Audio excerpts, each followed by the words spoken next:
আলামিন। আলেম পেয়েছি একজন, আলহামদুলিল্লাহি রাব্বিল আলামিন। যেহেতু আমরা একটা মাসে চলছি, সে মাসের নাম রজব মাস। কি মাস? আজকে কত তারিখ জানেন?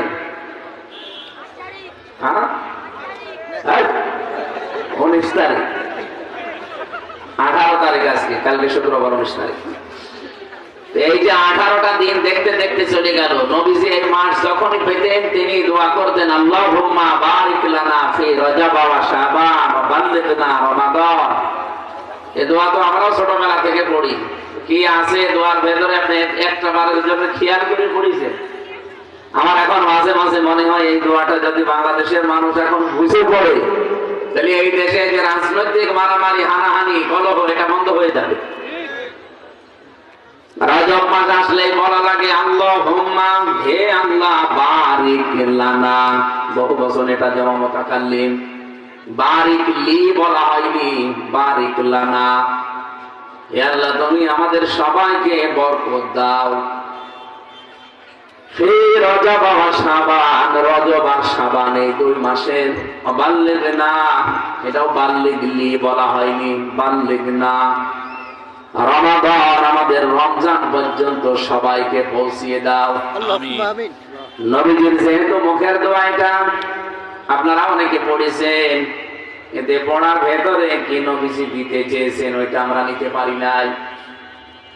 সবাই মিলে দোয়া করছে, আল্লাহ আমাদের সবাইকে আপনি পৌঁছিয়ে দেন রমজান পর্যন্ত, আর এই 2 মাসের বরকত আমাদের সবাইকে দান করেন।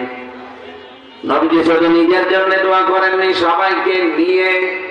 সুতরাং এই বাংলাদেশের 56,000 বর্গ মাইলকেও রক্ষা করার জন্য শুধু আমরা নিজেরা না, সবাইকে নিয়ে এবার কাজ করতে চাই।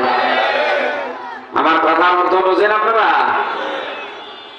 এই দেশে যত বড় রাজনৈতিক দল আপনি দাবি করেন, একক ভাবে যদি মনে করেন আমি এই দেশকে কন্ট্রোল করে ফেলবো, না, আপনি পারবেন না। 99.5 বিলিয়ন মার্কিন ডলার দেশ থেকে এদেশে এখন ঋণ। এই যে 3 দিন আগের রিপোর্ট, 99.5 বিলিয়ন মার্কিন ডলার আমাদের মাথার উপরে ঋণ। 15.5 বছরে এখান থেকে পাচার হয়ে গেছে 94.4 বিলিয়ন মার্কিন ডলার। আমার তো মাঝে মাঝে মনে হয় এই পাচার করা অর্থগুলো যদি ওনারা ওই দেশে না নিয়ে এই দেশেই মানুষের কর্মসংস্থান তৈরি করত, আর যে সমস্ত উন্নত দেশ আছে তারা যদি তাদের ব্যবসা প্রতিষ্ঠান এখানে সম্প্রসারণ করত, আমাদের এই দেশে এখন যে বেকার একটাও থাকতো না। আমি আমার কুষ্টিয়ার কথা বলছি। কুষ্টিয়ার সদর আসন থেকে আমাকে নমিনেশন দিয়েছে জামাত ইসলামী বাংলাদেশ। আমার 4.5 লাখের মতো প্রায় ভোট। আমার এই 2 থানার এরিয়া একটু বড়। আমি হিসাব করে দেখলাম, যদি মাত্র 10,500 11,000 মানুষের কর্মসংস্থান তৈরি করা যায়, অন্তত আমার এরিয়ার ভেতরে আর বেকার মানুষ থাকবে না। অথচ তৈরি করা সম্ভব ছিল। ওখানে জাতীয় নেতা ছিল 2 জন। ইনু, নুনু বলে ডাকে মা, ইনু হবে ওনার নাম, হাসানুল হক ইনু। আর একজনের নাম হানিফ। জাতীয় নেতা 2 জনেই নাম করা। তারা কিন্তু কুষ্টিয়া থেকে অনেক উপরে নিয়ে যেতে পারবে, কিন্তু তাদের যে টাকা পয়সা গুলো সব বাইরের দেশে তারা পাচার করেছে। কি হলো বলেন তো তাদের? এখন তো বাড়ি ঘর গুলো এখন মানুষ একেবারে মাটির সাথে মিশিয়ে দিয়েছে।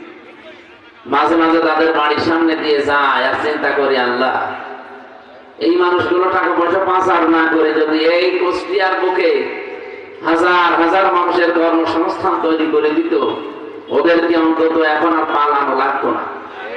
আর এখন যে অবস্থার সৃষ্টি তারা করেছে, এই অবস্থাও তাদের উপরে আসতো না। তাদের নাম শুনলে মানুষ এখন পর্যন্ত ঘৃণা করছে। আপনারা জানেন ওবায়দুল কাদেরের অবস্থা কিন্তু একেবারে কিরোসিন। অনেক আর মনে হয় ফিরবে না, একেবারে শেষ পর্যায়ে। ডাক্তাররাও ফেরত দিয়ে দিয়েছে যে না, আর হবে না। এখন যদি উনি মারা যায়, বাংলাদেশে কোন ভক্ত যদি বলে ওনারে আমরা এখানে নিয়ে এসে কবর দেব, ভক্ত মরবে, আরো তো মরে গেছে। এমনকি প্রধানমন্ত্রী যিনি ছিলেন, কথিত প্রধানমন্ত্রী শেখ হাসিনা, উনিও যদি এখন মারা যায়, আল্লাহ না করুক, এখনই মরার দরকার নেই, যদি এই দেশে কোনো ভক্ত বলে আমরা নিয়ে আসতে চাই, ভক্ত মরবে আর উনি তো মরে গেছে। সুতরাং আমরা এরকম কোন আচরণ সামনে যেন আর কেউ না করি। অনেকে করছেন, এই জন্য আপনাকে আমরা সতর্ক করছি। কারণ নবীজিকে আল্লাহ সতর্ককারী হিসাবে পাঠিয়েছিলেন, নবীজি নেই, নবীর নায়েব হিসাবে আপনাকে আমরা সতর্ক করছি। আপনিও যদি ওই রকম ফ্যাসিস্ট হয়ে ওঠেন, জালেম হয়ে ওঠেন, আপনাকে জনগণের মনে ঘৃণিত করে দেবে কে? আরো জোরে বলেন। ফাতিলকা বুয়ুতুহুম খাওফিয়াতাম বিমা যালামু ইন্না ফি যালিকা লাআয়াতাল লিকাওমি ইয়ালামুন। সূরা নমলের 52 নম্বর আয়াতে আছে, আল্লাহ বলেন এই সেই ঘরগুলো, মনে হচ্ছে আল্লাহ এভাবে কুদরতের আঙ্গুল দিয়ে, মনে হচ্ছে আমাদের আল্লাহ এভাবে আমাদেরকে দেখিয়ে দিচ্ছেন এই সেই ঘরগুলো। বাইতুন না দিয়ে আল্লাহ বুয়ুত বহু বচন দিয়েছেন।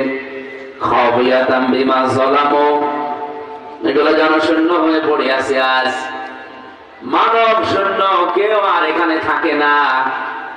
আমি তো বাংলাদেশের অনেকগুলো জায়গায় আগস্টের 5 তারিখের পর থেকে ঘুরেছি, জালেমদের কোন চিহ্ন এখন এই দেশে আর কেউ রাখতেও চায় না। কোরআনের একটা নাযিল হয়েছে 1000 বছর আগে লূত আলাইহিস সালামের বংশধরদের কারণে, আর আমার তো মনে হচ্ছে 2024 আগস্টের 5 তারিখের বিকালে এ আয়াত আবার নতুন করে আরেকবার নাযিল হয়েছে।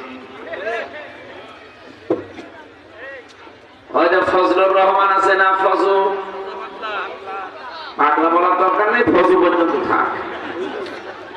ওনার এলাকায় গিয়েছিলাম, যে দেখি ওই জায়গায় জালেমদের যে অফিস, ওটা তো ভেঙ্গে চোরমার করে দিয়েছে, এমনকি ওইটা এখন মানুষের টয়লেট।